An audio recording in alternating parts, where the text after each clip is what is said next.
Well, welcome back to the Meaningful Success Podcast. This is Wade Clark and my son, Josiah. And we're here in 2023. It's amazing. Actually, for us, it's not yet 2023, but it's about there. And we're excited about the new year. Josiah, how's your week been? I've been sick. Yeah, I know. It's I've kind of a bummer. And that's apparently a whole lot of people are in the same boat right now. I don't know if it's like the flu or what it is exactly. I know it's not COVID, but it's annoying. Yes. And it just kind of has gone on and on and on and on and on. So I'm feeling kind of under the weather, but we just got done with Christmas and that was really fun. And unfortunately, we wanted to have Grace, my sister, in town, but flights got canceled because of winter storms. And it sounds like it was absolute craziness. Her airline, not only was her flight canceled, but their phone number, customer service was down, their website was down, their app was down. And just totally crazy. So that was kind of a bummer, but overall it was outside of that, it was a really nice Christmas. And yeah. So what about you? Well, it was the same. I was disappointed that Grace couldn't come, but it's been a good week, and obviously we got to have pie. Yeah. So why don't you explain that a little bit? Because I don't think most people. Well, okay. So the reason we were going to do this was because originally Grace was going to be in town, right? Correct. So originally, because Grace missed out on Thanksgiving with the family, we were doing kind of a Thanksgiving redo for Christmas and basically doing, a very similar sort of meal again. Yeah, turkey and dressings and pie, et cetera. Most importantly. And so for the fourth week, I bet my dad's going to be saying how his weekly favorite is pie, but that's okay. Not really. Actually, okay, to be fair, you only did that 2 weeks in a row. I made it a joke you were going to do it a third. That's true. So it was very good food, but you were saying. Well, it was just, it's not the same. Grace is our life of the party kind of, she's just, she's just hilarious and a lot of fun. And so we'll just have to reschedule that time. So, but today I really thought it'd be good for us to kind of take a step back and just think about our last year and forward for this year with just a real simple concept. What's one thing that we plan to start in 2023? What's one thing that we want to stop from what we've been doing? And what's something we want to continue in the next year? So that's kind of what we were going to talk about today. So I thought maybe we could just get started with that starting thing. And I'll ask Josiah, what is something in 2023 you want to start doing? I guess this counts. I want to start publishing. I'm probably going to do a crowdfund to get this going soon, but I want to publish my first book this spring. So it's out in the market. Yeah. So have it out there, be a published author, have my first book out there, and then be able to get, hopefully that'll help me with getting more momentum into getting other projects. But so start publishing, I think. Excellent. Yeah. Excellent. Well, for me, one of the things I want to do is a little bit more personal. I want to start journaling. Now, hang on a second. Yes. This man, for those who don't know, he's like me, right? I got it from him. He is Mr. List. He is Mr. Pads of Paper. He buys white notepad. What is it called? Like a desk pad? I don't know. We have pads. 2 of them. We have like 4 of them right in front of us right now. These notepads that are like the ones that they fold from the top and you can tear them off, like those desk pad notebook kind of things. Yeah. He buys those in bulk. He, to my knowledge, already does journal, and he's a spreadsheet man. So when you talk about you want to start journaling, yeah, right? How is that different from everything you already do? That's different from notes and lists and stuff. Journaling is taking time to stop each day and just write the thoughts down. And for me, also write a prayer out of what's on my heart, what's on my mind, just so that I can start with that. I mean, it's a way to kind of get some clarity on those thoughts. It's a little different than list making, because list making is like all production oriented. This is more personal type of thing. See, for me, journaling, I do what you're talking about sometimes, but a lot of times my journaling is sort of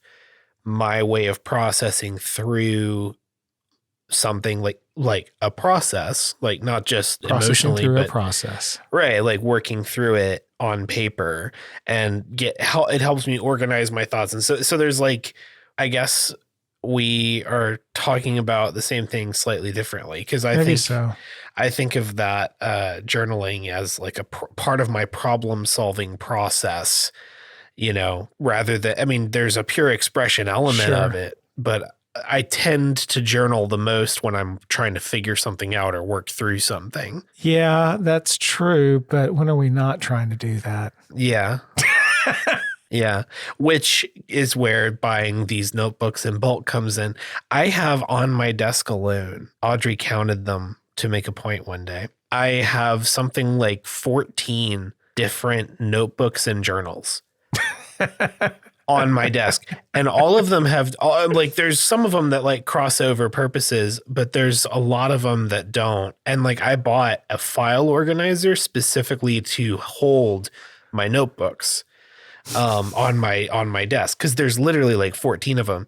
And it's because I love notebooks and I love journals. Like I love buying them. Yeah. And having like a fresh new, pad of paper. Yeah, pad of paper and a pen that works well. Yeah, and like I have my favorite pens that I use, and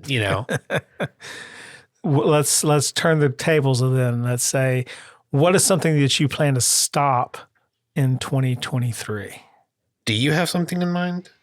Yeah, actually I do. Why don't you go first? Because I'm not entirely sure.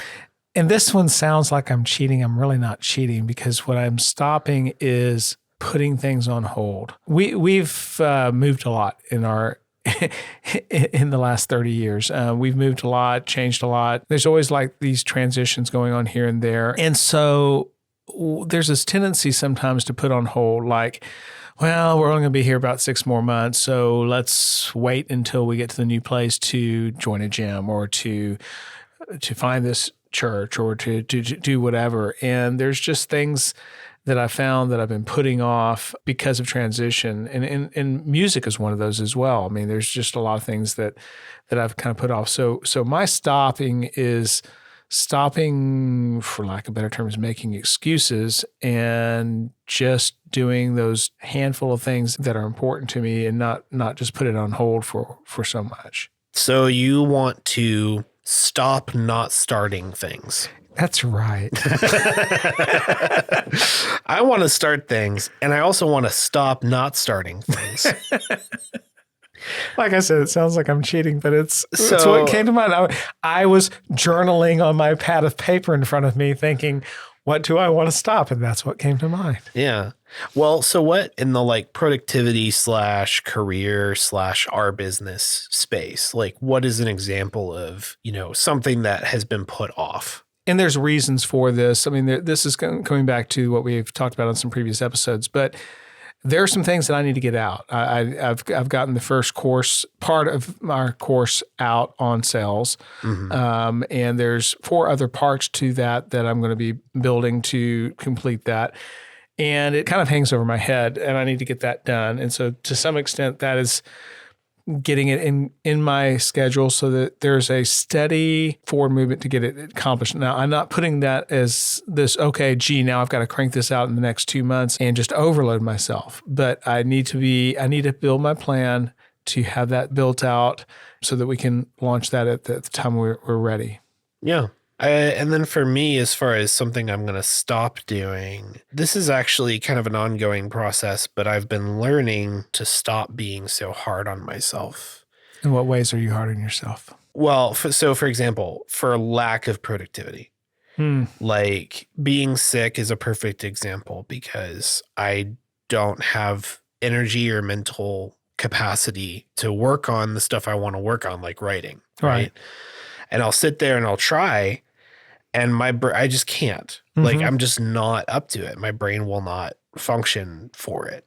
And there's nothing wrong with that, but yet you're hard on yourself. Yes, because you'll hear all these people's success stories and you'll compare yourself. You'll be like, oh, this person, dedicated themselves to doing, like, I watched a video, and this is such a silly example in a way, but I watched a video of this guy talking about how he wanted to be a professional Minecraft builder. So somebody who builds like works of art and creations in the game Minecraft for a living, right?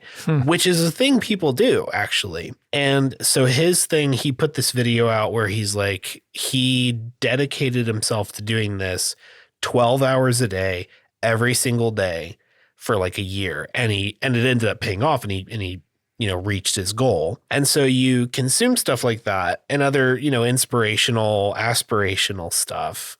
And then you're in a place where you can't do that. You can't be on the grind because you're not there physically or emotionally or whatever it may be. And there's a time to push through that. And there's a time when that's stupid, that you can't.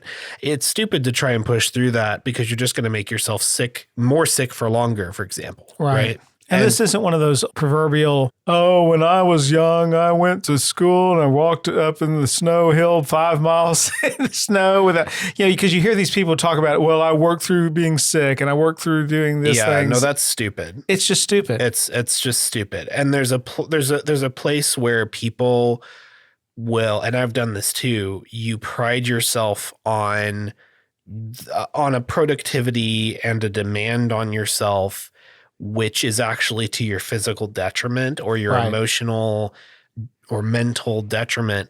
And it's like, there's this, what's the word? This bravado to it. There's this boasting to it. Like, putting yourself above somebody else because you look at somebody else and you're like, you got cancer and you went and got care. I got cancer and built a meth empire, Like there's this thing where people will raise themselves above. And the reality is, like, a lot of times that's actually not something they're doing out of choice. Really, it's something they're doing out of necessity. And then you make yourself think it's out of choice because, because that way you feel like you have more control over your life. Right. And so it's a different sort of thing. My brain is not fully firing right now, and if this isn't fully making sense, I apologize. But there is that thing where you consume this sort of stuff that's telling you, hey, the key to success is to dedicate yourself and to go hard and not slow down or stop for anything until you get where you want to go. And that is valuable and admirable and applicable at times. But it's very myopic. That's looking at success singularly, meaning that there's one thing that defines success, and that is, but your health is important, your relationship's important, your spirituality is important. There's a lot of things that are important. Yeah, your mental health. There's a lot of other factors in real life. It is tempting, and I tried this. I tried to be the totally single focused person for success, and everything else suffered, and it took me years to recover. It's true. And then I think of that Seinfeld episode where Kramer decided that he read something about somebody who just slept like in little spurts here and there, and by the end of the show he's completely just it's like on Elf yesterday. It's like, oh, did you sleep? Well, yeah, I got a full 40 minutes. Yes, exactly. Yeah. So long story short, that's something I'm continuing to try to stop doing, is being so hard on myself in that unhealthy way that doesn't actually factor in taking care of myself and taking care of more than purely how many words have I written today, Right. Well, that's kind of funny because that actually plays into my continue. So when I look at continuing, and I'm not going to beat myself up over failing on this some, but I have been working to be much more consistent with things of self-care, things like getting to bed at a reasonable hour, which very common for me to go to bed at, 11, 12, or whatever. Yeah. And I just need to get to bed at a more reasonable hour, more consistently, continue to do that. I've already begun that, continue to, exercise and do those types of things. And that's something for me I want to continue. I felt like I've done good progress in 2020, late 21 and 22, and want to continue that as we move forward as well.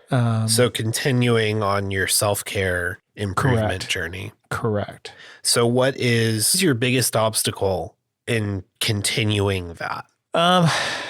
It depends on which front. On the sleep front, it's self-discipline.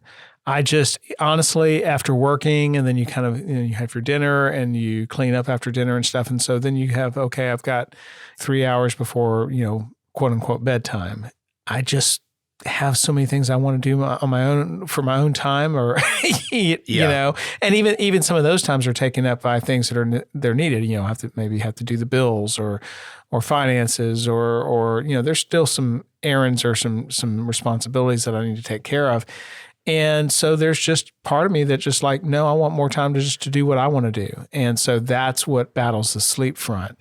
On the exercise front, the biggest one is honestly the weather. It's wintertime now. And so, and you like to go running. Yeah, I like to go running or walking or things like that. And when it's too cold or it's rainy or whatever, that's a problem. So I mean, I adapt. I do exercises indoors and those kind of things like that. But that's probably the biggest obstacle there. And then with my eating, honestly, stress is probably my biggest factor there, because I do fairly well with what I eat, but I can have this chronic anxiety about this or that, or various things that I may be concerned with. And sometimes it's just, you realize you're eating out of stress. Yeah. So for me, as far as something to keep doing. And reemphasize, my keep doing was not eating out of stress. My keep doing was to do better with self-care. To do better with self-care. Yeah. My keep doing for 2023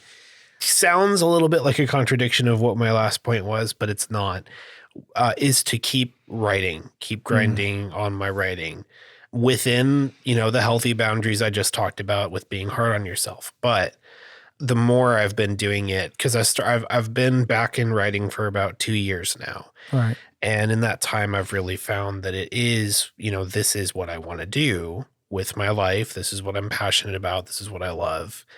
And despite what I said earlier, there is truth to, at times, the only way forward is to go forward, is to get the stuff done, is to write the books so that you can publish them. It's like you can't publish anything if you haven't written it. Yeah, but there's a part of that as I look at you've already made some decisions. You've put some boundaries up that you did not place before. So in terms of how many hours you're going to work in a given day. And like putting boundaries on my freelancing and all that. Exactly. Yeah. So that the consistency of the writing doesn't mean that you're workaholic writing. Yes. And that's what I guess that's what I'm saying when I say that. It sounds like it contradicts my previous point, but it's not, with the understanding that it's within a healthy overall lifestyle. Right. I don't write as much as I should if I want to be an author, right? I maybe write a few days a week at most. And really if I want to make this my job, if I want to make this my future, there is a place of, I need to commit to doing this, like if it's every weekday or whatever, but treat it like a job. You treat it like a job until it becomes a job. Correct. And that's something I'm not particularly good at, because I tend to, with my creative stuff that I work on, I tend to be kind of emotionally driven at times. And it's like, okay, well, I don't feel like this, so I don't do it. Right. Right. And that's great for a hobby. That's a great way to not hate your hobby. But if you're trying to make something bigger than that, something that's like your living, that, you want to be a published author with a bunch of books out there, you got to write the books, Yeah. And it's kind of like the people who talk about songwriting. Some people say, well, it's when the muse hits me and I'm inspired. Well, you're not going to be a songwriter. I mean, you look at the people who've really produced a lot of songs, they write regularly. Yeah. And some, obviously some are better than others, but that's just kind of part of it. Yeah. So my keep going is keep writing, push through the emotion stuff within healthy boundaries and all that, but keep writing, get back to the place where, I used to have a daily word count goal and that kind of fell by the wayside, hopefully getting back to that and making solid progress toward. I'm kind of like Dory out of Finding Nemo, just keep swimming, keep swimming, keep swimming. Yeah, that's exactly it. Yes. So, well, Josiah, obviously your weekly favorite wasn't feeling under the weather, but what was your weekly favorite this week? Oh, it's the weekly favorite. I'm going to be cliche because we just had Christmas, and I'm going to talk about my Christmas presents. Oh. Audrey gave me a hoodie and a shirt, both of which are One Piece themed, which I really, really like. And she also gave me a complete DVD set of Always Sunny in Philadelphia, the TV show. And so it's been really great to be able to go watch those episodes that I saw back in the day that I've missed seeing because they're genuinely hilarious. And then my brother Peter gave me a keyboard, which is, I mentioned on the podcast, a while back, jokingly, like, oh, if Newfie wants to send me an Air 75, Well, he got me that exact keyboard, which is one that I was really wanting, and I'm really, really loving it. It really does. It sounds silly, but it really does impact substantially the experience of like typing and gaming on the computer or whatever it is you're doing. And so super, super thankful, super happy with all those gifts. And it's, anyway, that's my weekly favorite. Well, mine, this is actually, maybe I'm cheating about a week because our anniversary was recently 31 wonderful years with Susanna. And she gave me a neat bracelet. Which was kind of funny because I had given her a charm bracelet. Well, that's what I bought for her. She bought me this other one. Neither of us knew what each other was getting each other. And so we went to this restaurant and exchanged gifts, and lo and behold, we each had gotten each other a bracelet of a sort. So that was great minds think alike. What kind of bracelet is yours? There's like a name for it, right? I'm not sure. Because you got Mom a charm bracelet. Well, right? mine has kind of got some leather bands, and then it's got this silver plate that has an engraving on it. So I think there's like a name for that has like that little plate with the engraving. Like that's a particular kind of bracelet, I thought. It may be. I'm not. Yeah. Anyway, it was really funny just to seeing them both have their matching, not matching, but the same. Yeah, they look gift. very different, but it was very cute. Yeah. So that's my weekly favorite. All right. Well, until next week, everybody, I am hopefully going to be feeling better then. I hope you all had great holidays, Christmas, Hanukkah, whatever. Happy New Year, fireworks, 2023. Let's get this bread, y'all. It's going to be a great year. Thanks for listening. We appreciate it and look forward to hearing from you. Until next week, thanks for listening, everybody. He's going to put that on there, isn't he? Bye. Bye. The Meaningful Success Podcast is more than just a podcast. It's a home. It's a place where people come together and belong. And thank you for being one of these people that belong in this home of the Meaningful Success Podcast. A little melodramatic. Make sure to take your shoes off when you come in. And as always, welcome home.